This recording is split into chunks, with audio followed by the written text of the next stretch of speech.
ஒரு இன்வெஸ்ட்மெண்ட்டும் பண்ண தேவையில்லை. இப்போ நம்ம பண்ணுறதுக்கு நிறைய வெப்சைட் இருக்குது. ஃப்ரீலான்சிங் பண்ணுறதுக்கு வந்து உதாரணத்துக்கு சொல்லணும்னா ஃபைவர் இருக்குது, என் வந்து அப்வொர்க் இருக்குது, அதே மாதிரி வந்து டொக்டைல் இருக்குது, பீப்புள் பவர் அப்படின்னு சொல்லி நிறைய வெப்சைட் இருக்குது. ஸோ இதில் பெஸ்ட் அது அப்படின்னு சொல்லி கேட்டால் ஃபைவரை நாங்கள் ரெக்கமெண்ட் பண்ணுவோம். ஏன் அப்படின்னு சொன்னால் முதலாவது விஷயம் வந்து அதுக்கு நீங்கள் வந்து ரெண்ட் பே பண்ண வேண்டிய தேவை கிடையாது. இப்போ மற்ற பிளாட்ஃபார்மில் நான் வந்து நீங்கள் என்ன பண்ணணும்னு சொன்னால் நீங்கள் அங்கே ஐடி வச்சுக்கிறதுக்கு வந்து அவங்களுக்கு ரெண்ட் ஒன்று கொடுக்கணும். ஸோ இந்த இடத்துல இன்வெஸ்ட்மெண்ட் 0 ஆகிடும்.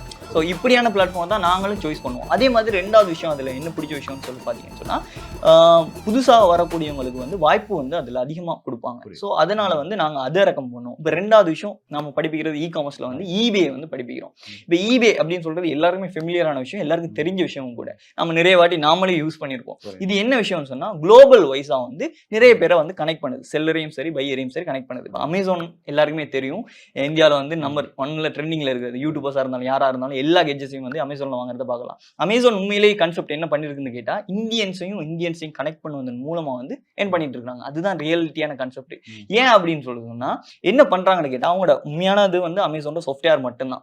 ஸோ அவங்க என்ன பண்றாங்கன்னு கேட்டா இதுல விற்கிறதும் இந்தியன் வாங்குறதும் இந்தியன், ரெண்டு பேரையும் கனெக்ட் பண்ணி வைக்கிறதன் மூலமா வந்து அவங்க ஏன் பண்ணிட்டு போறாங்க. ஸோ இந்தியாவுக்குள்ள நீங்க அமேசான்ல செல் பண்ணுவதன் மூலமா பண்ணலாம், பிரச்சனை கிடையாது. அதுவும் இ-காமர்ஸ் தான். ஆனா வந்து ப்ராஃபிட் மார்ஜின் வந்து உங்களால 5% இல்லாட்டி 2% அந்த மாதிரி தான் வைக்கணும். ஏன்னா லோக்கல் ப்ராடக்ட் இல்லையா, அவங்க இந்தியாவுக்குள்ளனா எப்படியுமே கன்சியூம் பண்ணிடுவாங்க. ஆனா இதே இது நீங்க வேர்ல்டு வைடா பண்ணீங்க அப்படின்னு சொன்னா ப்ராஃபிட் மார்ஜின் வந்து அதிகமா இருக்கும். ஏன்னா இப்போ ஃபாரினர்ஸுக்கு வந்து $1 அப்படின்னு சொல்றது இந்தியனால் ஐஎன்ஆரோட பெருமதியில், இந்திய கரன்சியோட பெருமதியில் பார்த்தோம்னு சொன்னா ஒரு $80 இருக்கும். ஸோ அவங்க வந்து ஒரு சாதாரணமா ஒரு வேளை சாப்பாடு சாப்பிட்றதுக்கே அவங்க வந்து ஒரு $10 அப்படின்னு சொல்றது ரொம்ப சீப்பா முடியும் அவங்களுக்கு. அப்படி பார்த்தா இங்க வந்து $800 வந்துடும். ஸோ அந்த மாதிரி வந்து அவங்களுக்கு எஃபோர்ட் பண்றதுக்கு ரொம்ப ஈஸி. ஸோ நம்ம ப்ராஃபிட் மார்ஜின் வந்து அதிகமாக வைக்கலாம். இது எப்படி பண்றது, என்னென்ன ஸ்டெப்ல பண்ணணும் அப்படின்னு சொல்றதுனா ஃபுல் அண்ட் ஃபுல்லி கோசாவை வந்து ரெடி பண்ணிருக்கோம். டாலர் வந்து 80 ரூபாய் ஐஎன்ஆர் கிட்ட போகுது. ஸோ இதுல வந்து ப்ராஃபிட் மார்ஜின் சம்பாதிக்கணும், அட் த சேம் டைம் நமக்கு வந்து நம்மளோட பேஷனையும் ஃபாலோ பண்ணணும் அப்படின்றப்போ இந்த இ-காமர்ஸ் எவ்வளவு ஹெல்ப்ஃபுல்லா இருக்கு, அண்ட் உங்களோட டீச்சிங் மெத்தட்ஸ் லைக் எவ்வளவு யூஸ்ஃபுல்லா இருக்கு? ஓகே, இங்க ஃபர்ஸ்ட்டுக்கு வந்து நீங்க கேட்ட கேள்விக்கு வரேன். ஃபர்ஸ்ட் வந்து இங்க டீச்சிங் மெத்தடுக்கு வந்துரும். ஸோ டீச்சிங் மெத்தட்ல வந்து நாங்க 4 டிபார்ட்மெண்ட் வந்து ஸ்டூடெண்ட்ஸுக்கு சார்பா உடைச்சிருக்கிறோம். இதுல ஃபர்ஸ்ட் டிபார்ட்மெண்ட் வந்து கஸ்டமர் சர்வீஸ். கஸ்டமர் சர்வீஸ்னா யார் அப்படின்னு சொன்னா கோர்ஸை வந்து கன்சியூம் பண்றதுக்கு முதல்ல இவங்க வந்து டவுட் கேட்பாங்கல்ல, அவங்க தான் அந்த டிபார்ட்மெண்ட். அவங்க வந்து என்ன செய்வாங்கன்னு கேட்டா கோர்ஸுக்கு வாரத்துக்கு முதல்ல இருக்கக்கூடிய டவுட்ஸ் வந்து கிளியர் பண்ணுவாங்க. ரெண்டாவது இவங்க கிளியர் பண்ணி இவங்க வந்து ரிஜிஸ்ட்ரேஷன் பண்ணிட்டாங்க அப்படின்னு சொன்னா நாங்க மாத்துறது வந்து ஸ்டூடெண்ட் சப்போர்ட் சர்வீஸ் அப்படின்னு சொல்லி ஒண்ணுக்கு மாத்துவோம்.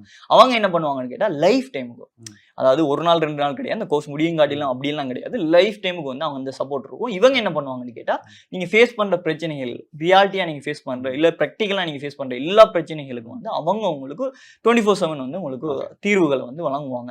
ஸோ இது 3வது டிபார்ட்மெண்ட் தான் லெக்சர் டிபார்ட்மெண்ட். லெக்சர் வந்து எந்த அளவுக்கு இருப்பாங்கன்னு சொல்லி கேட்டா எல்லாமே ஃப்ரெண்ட்லி டீச்சிங் மெத்தட் தான். ஈவன் வந்து கிளாஸ் ரூம்லயும் வந்து மெம்ஸ் எல்லாம் நாங்க ரெடி பண்ணி வச்சிருப்போம். ஏன்னு சொன்னா அந்த இது வந்து அந்த லென்த் வந்து அவங்களுக்கு போர் அடிச்சிடக்கூடாது.